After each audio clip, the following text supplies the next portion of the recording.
Yesterday, we made the amazing announcement for our plans to protect nursing home residents. We're working very hard on that. We're doing very well all over the country. And also about contracting with Pfizer. We made a big, beautiful contract with Pfizer. We think they're very close, but we have a lot of companies that are very close to produce a vaccine. And I wanted to come out again today to share some additional news with you. This afternoon, my political team came to me and laid out our plans for the convention in Jacksonville, Florida. It's a place I love. I love that state. The drawings look absolutely beautiful. I never thought we could have something look so good so fast with everything going on. And everything was going well. A tremendous list of speakers, thousands of people wanting to be there, and I mean, in some cases, desperately be there. They wanted to attend, people making travel arrangements all over the country. They wanted to be there. The pageantry, the signs, the excitement were really, really top of the line. But I looked at my team and I said, the timing for this event is not right. It's just not right with what's happened recently, the flare-up in Florida. To have a big convention, it's not the right time. It's really something that, for me, I have to protect the American people. That's what I've always done. That's what I always will do. That's what I'm about. They said, sir, we can make this work very easily. We have great enthusiasm, incredible enthusiasm. Even the polls say about the most enthusiasm they've seen. We can do this safely and we can do it responsibly. And I said, there's nothing more important in our country than keeping our people safe, whether that's from the China virus or the radical left mob that you see in Portland, where I want to thank Homeland Security and others and law enforcement for doing a fantastic job over the last few days. They went in, and people were out of control for 51 days, a long time, and Homeland Security and other law enforcement with us went in, and they've done a great job protecting our property, federal courthouse and other property, and most importantly, protecting our people. Or the senseless violence that you see in Chicago or New York or Detroit, a lot of other cities where so many people are shot and so many people are killed.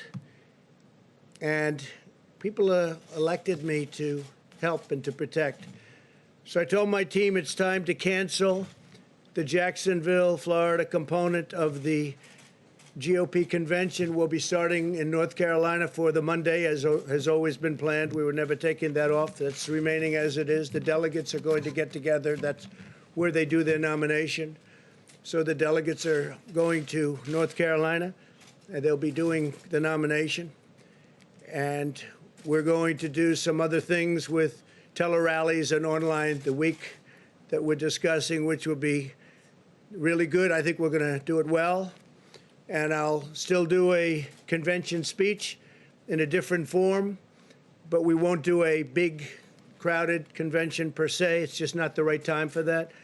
I care deeply about the people of Florida and everywhere else, frankly, in this country and even in the world, who would be coming into the state, and I don't want to do anything to upset it. They'll be doing very well very shortly. We're going to put some maps up of the country behind me, and you'll see that the area that we're talking about is a hot spot. You'll also see a lot of the country has no problem whatsoever, most of the country, actually. So I'm always going to take care of you, so that's the way we're going to do it. I've spoken to Governor DeSantis and informed other political leaders. I want to thank the Jacksonville community and its great mayor. He's a great guy, really great guy. They wanted it so badly. And all of the other political representatives in Jacksonville and in Florida, and just very special people, a very special group, and they were there for us 100%.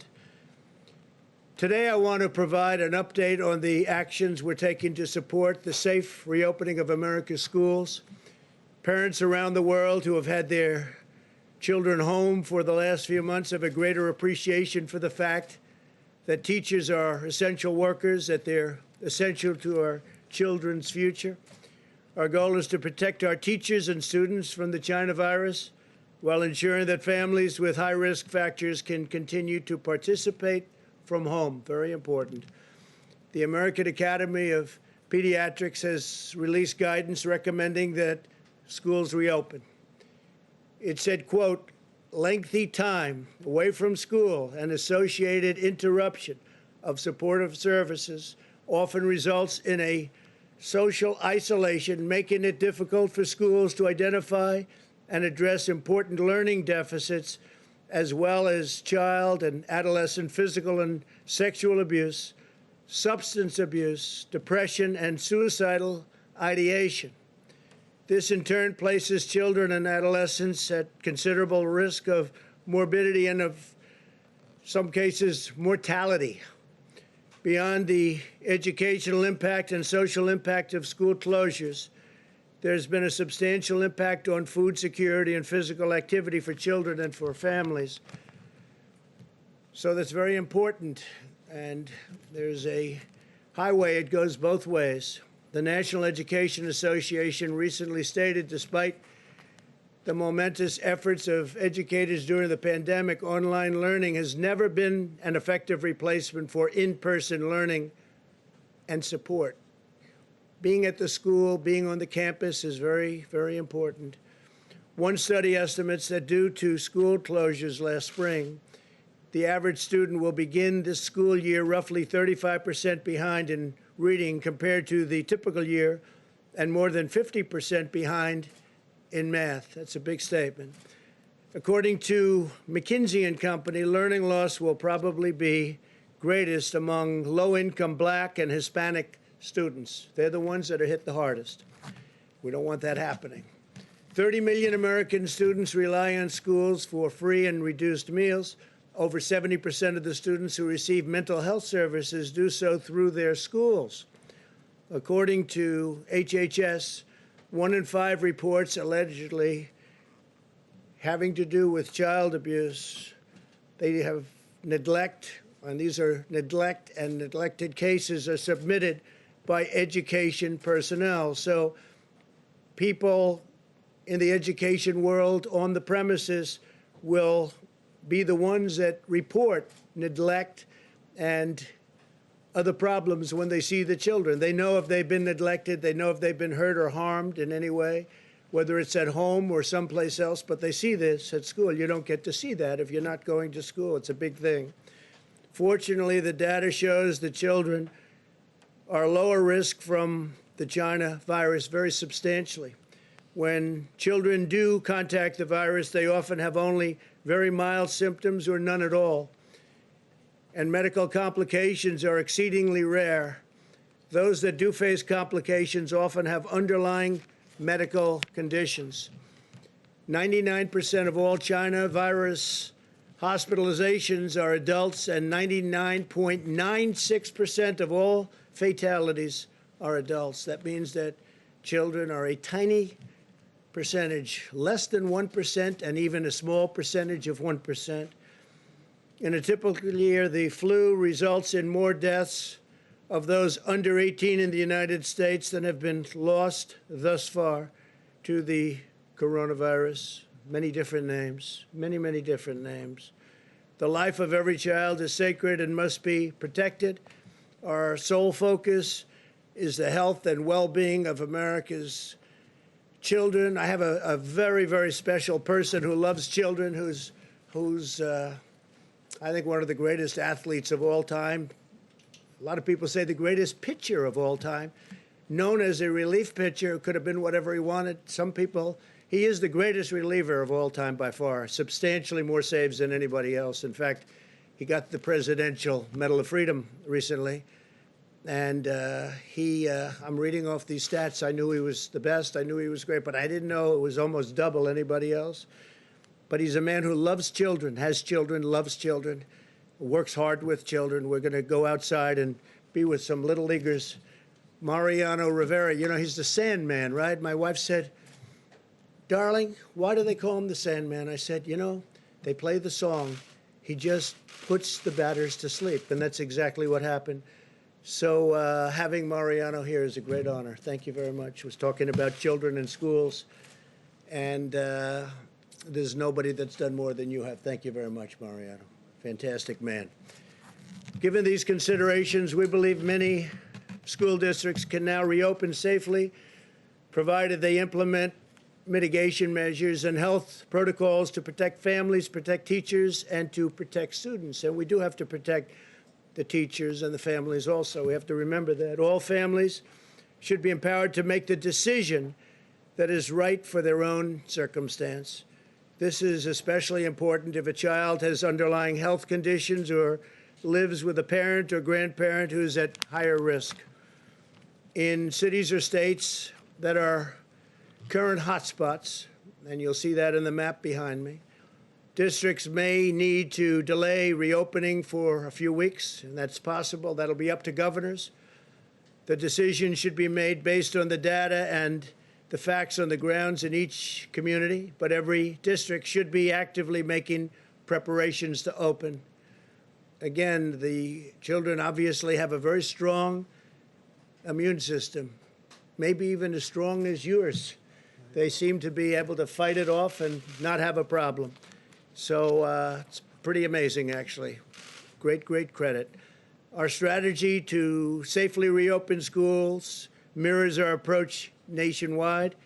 As we race toward the completion of a vaccine and therapeutics, the responsible path is to shelter those at highest risk while allowing those at lower risk, much lower in the case of young children, to resume work at school, and as long as everyone practices vigilant hygiene and social distancing. We want that. A permanent shutdown was never the strategy, which would ultimately lead to greater mortality and irreversible harms. We don't want to do that. At the same time, we have to get our economy going. We had tremendous numbers issued yesterday. Housing prices, pricing of housing up 21%. It's the highest in history. It's the highest number in history. Real estate housing went up 21%. Today, the CDC will provide additional guidance for how schools can reopen safely. I hope that local leaders put the full health and well-being of their students first and make the right decision for children, parents, teachers, and not make political decisions. This isn't about politics. It's about something very, very important. This is not about politics. I even think it's bad politics if you do the wrong decision, very bad politics. We're asking Congress to provide $105 billion to schools as part of the next coronavirus relief bill. This funding will support mitigation measures such as smaller class sizes, more teachers and teacher aides, repurposing spaces to practice social distancing, and crucially, mask wearing. This money is in addition to the $30 billion we secured for schools and universities earlier this year. That money we have, some is distributed and some is not distributed. If schools do not reopen, the funding should go to parents to send their child to public, private, charter, religious, or homeschool of their choice. The key word being choice. If the school is closed, the money should follow the student, so the parents and families are in control of their own decisions. So we'd like the money to go to the parents of the student. This way they can make the decision that's best for them. We cannot indefinitely stop 50 million American children from going to school, harming their mental, physical, and emotional development. Reopening our schools is also critical to ensuring that parents can go to work and provide for their families. The Council of Economic Advisors estimates that 5.6 million parents will be unable to return to work if schools do not reopen this year. It's a tremendous problem. It's a tremendous problem. Schools have to open safely, but they have to open. More than a dozen European countries, as well as South Korea, Taiwan, and many others, have already reopened schools, and cases have not risen. We can achieve the same goal if we unite together, follow the best medical practices, and apply common sense.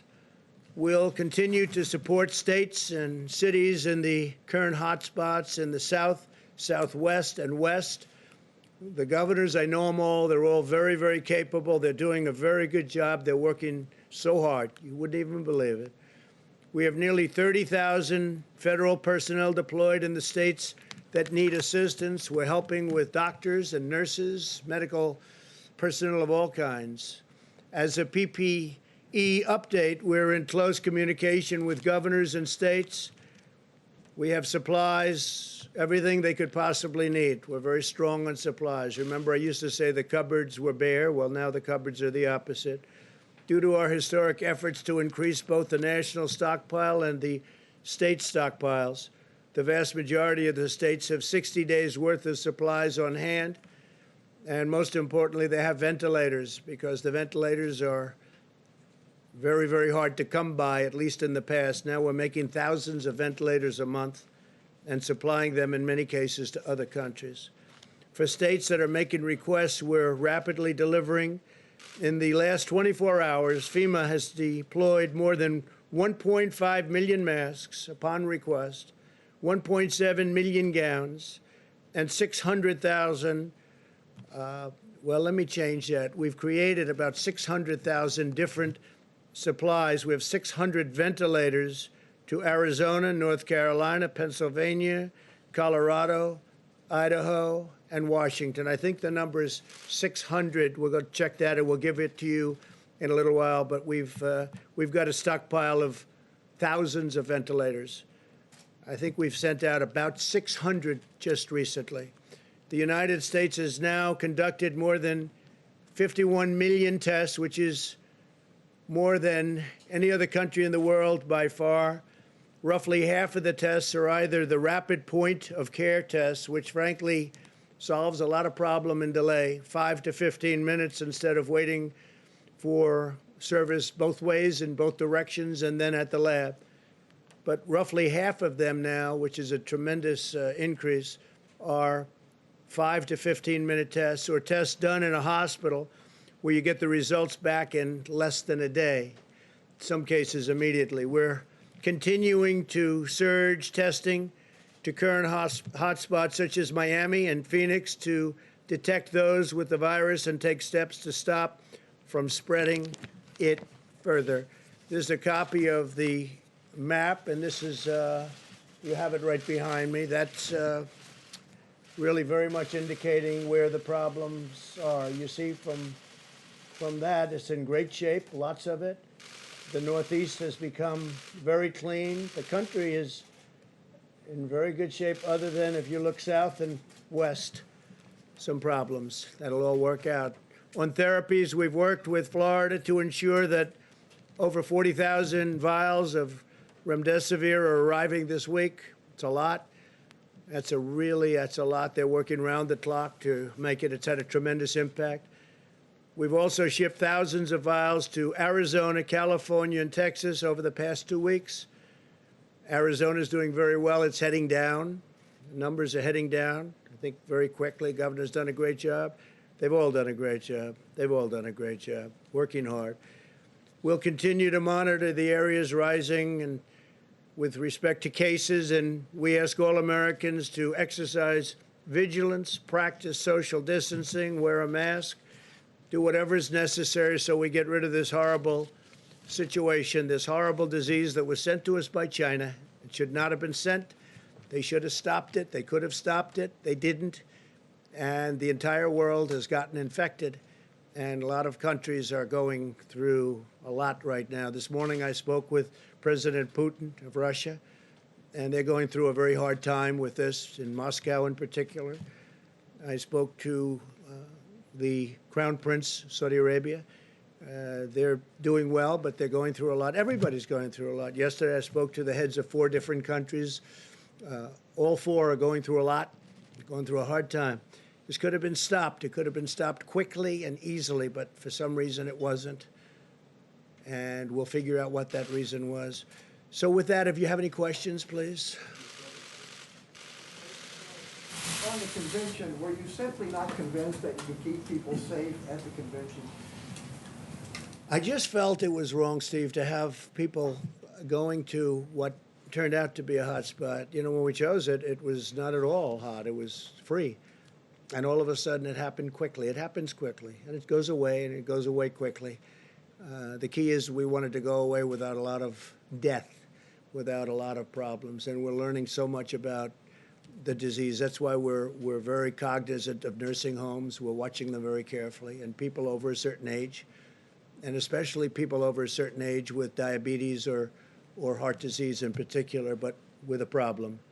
So we didn't want to take any chances. So we had a lot of people. We have the delegates want to be there. We're going to do a fairly reasonably quick meeting in North Carolina. The nomination will be produced, and then we'll announce what we're doing, how we're doing it, whether it's something that's done online, I guess you could call it online. So there could be nothing like our last convention. Unfortunately, that was a great convention and in a great place, as you know. We had a great time in Cleveland, but it's a different world, and it will be for a little while. We want to get the world back to what it was, and I think we'll have that, including great job numbers, including so many things that are happening so positive. I have to say the stock market is close to records. For NASDAQ, it is a record. It's already exceeded its highest numbers. But we want to get our country back to what it was. So would your acceptance speech be from the White House, and are you worried? We haven't said that yet, Steve. We'll have that. We'll probably announce that over the next few days. Are you worried this might dampen enthusiasm for you? Look, we've done a great job. We built the greatest economy in the world. Nobody close. Not China, not anybody. We had to close it. We saved millions of lives, and we opened it. But we had the best numbers in history for African Americans, Hispanic Americans, Asian Americans, every group you want to name.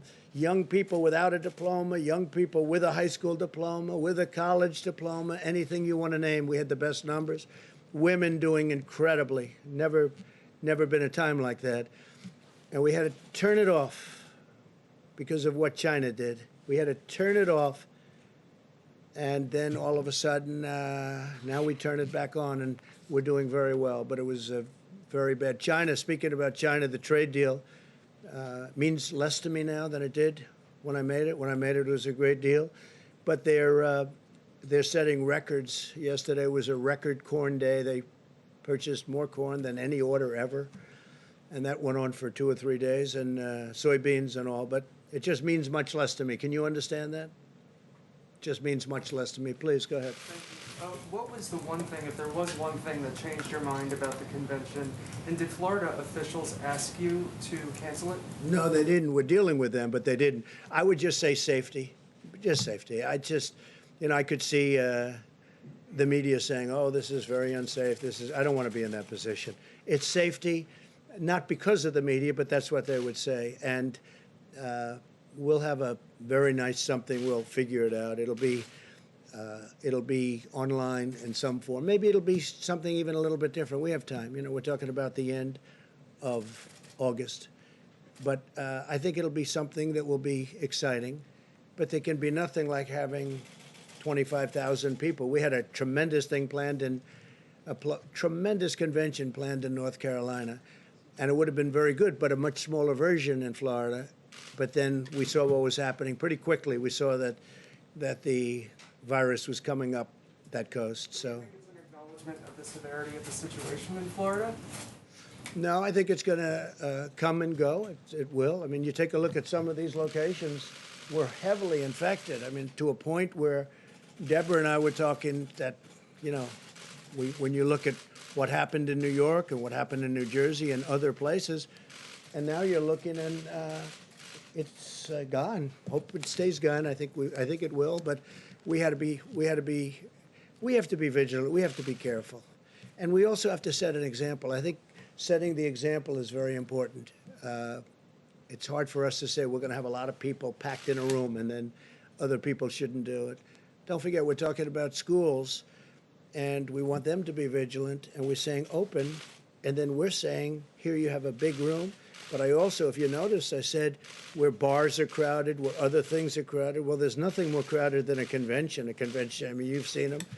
And even though you try and keep people away from each other, it's just not that kind of a thing. They probably can't do that. It just doesn't work for them. So it's a very hard. So I think we're setting an example by doing it. It's very important. Yeah, John. Mr. President, if I could come back to school openings. You talked about money that Congress is looking at to help schools who want to reopen. If a school wants to reopen but is concerned about testing, would you consider directing some of that money toward testing for either a school district or even individual schools, if that's what it took to open the schools? Yeah, I think so. I mean, a lot of people feel differently about testing. We talk about it a lot.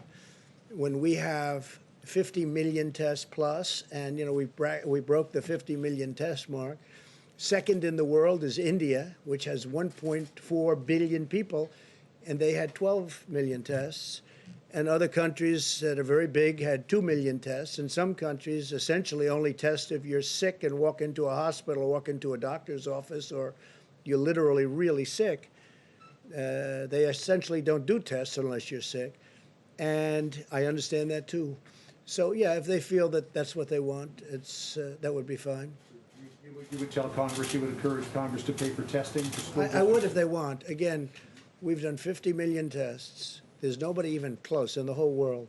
You look at our mortality rate, you look at our death rate, you look at different statistics. We're doing very well, but one death is too many. This should never have happened. This should never have been allowed to happen from China. Also, Mitch McConnell's office just put out a statement a moment ago about the Phase 4 relief package, CARES 2, saying, quote, it's tailored precisely for this phase of the crisis. Yet it does not include your payroll tax cut. So do you believe it's perfectly Yeah, I'd like to tailored? see a payroll tax cut. I think it's great for the workers. The Democrats would never have gone for it. They don't want it. They're not big into the workers, I guess. And based on that, I told them last night, I told the Republicans who have been working very hard on this, I'll tell you, and they want what's right for the country. And hopefully the Democrats ultimately will. But I said, I think a payroll tax would be good, but you're not going to get it from the Democrats. We need their votes, as you know. It's not like, we have a majority, but it's not enough that's why I guess we have an election coming up. So you still need Democrat votes, and we're not going to get the Democrat votes on that. So I'd like to see it. I think it would be very good for the workers. But if we're not going to get their votes, I guess we have to go on to the next thing. A payroll tax cut would have been very good. And maybe something happens. Yes, please. You talk about setting an example on Jacksonville, but I just wonder, some people are going to take away from this the lesson that you're pushing too far, too fast. It seemed for a while the numbers were going up in Jacksonville and you were going to have a problem there. This comes up at a time you're pushing for schools to reopen. We have the opening of the Major League Baseball season. Isn't the example of Jacksonville that we're pushing too fast? Well, baseball, as an example, we were discussing it a little while ago. You're going to be at an empty stadium. I've agreed. Randy Levine's a great friend of mine from the Yankees. He asked me to throw out the first pitch, and I think I'm doing that on August 15th at Yankee Stadium. And I say, how's the crowd going to be? And, it's like you don't have a crowd. There is no such thing. It's going to be interesting, Mariano. He's not used to that. I've been at many games. He walks in, the place goes crazy. I think it'd be just as good without the crowd. You were just born with it, Some people are born with it. I don't know if this is only for the baseball players, but I've never seen a pitcher throw a ball where so many bats were broken as Mariano. He's got the all-time record. I said, how do you do that? He said, parents. Great parents, when you get right down to it, right? How do you do that? It's called parents. Yeah, just to finish, I think that we have to all set examples. I think Major League Baseball is setting an example by playing to empty stadiums, and so are other sports. You see that. Now, then they'll allow a certain number in. I see golf is now soon will be allowing people to come in percentages, and all of a sudden we want to get back to normal. The key is to get back to normal because nobody wants to see this. But I think it's really good that baseball's opening. It looks like football's opening. It looks like sports are opening. It's a tremendous thing psychologically for our country. And we're all with it. We're going to see right now some beautiful young little leaguers outside with a great future ahead of them. They're already practicing on the front lawn of the White House, and we're going to go out and say hello to them, and it'll be really great. Okay, how about one more? Yeah, please, go ahead. President Trump, the Washington Post earlier today reported that one thing holding up the GOP coronavirus bill is the White House asking that it include language regarding the FBI building in downtown Washington, D.C. Is that true? I don't know that they're putting it in this bill, but I know they want to have a new FBI building. This one is very old, and it's really was never built to a very high standard, as you probably have heard, and it's got a lot of danger involved, and panels falling off the outside and pieces of concrete falling off the building. And they want to build it at the site that they have it. They had options very far away from Washington. And I said to them, frankly, you have to be near the Justice Department. There's nothing better than the site. The site they have now is better. But they were looking at sites in Maryland and Virginia and different places, but they would have been too far away. So I have been encouraging them to build it. And if you have a choice. You can renovate the existing building, but it's not a good building. Or you could take it down and build a great building for the FBI for 100 years and have it be incredible, even with tracks on top. They're talking about, we have, because FBI people like to work out a lot, and you could have literally quarter-mile tracks on top. It's a very big site, very wide site. So I think the best idea would be to build a new building, and that way you have it for a long time. Renovation can never be as good as a new building in that case. I know they're talking about it, whether or not they put it in this bill or someplace else, but the FBI needs a new building, and we'll get it done. Thank you all very much. Thank you. Thank you very much.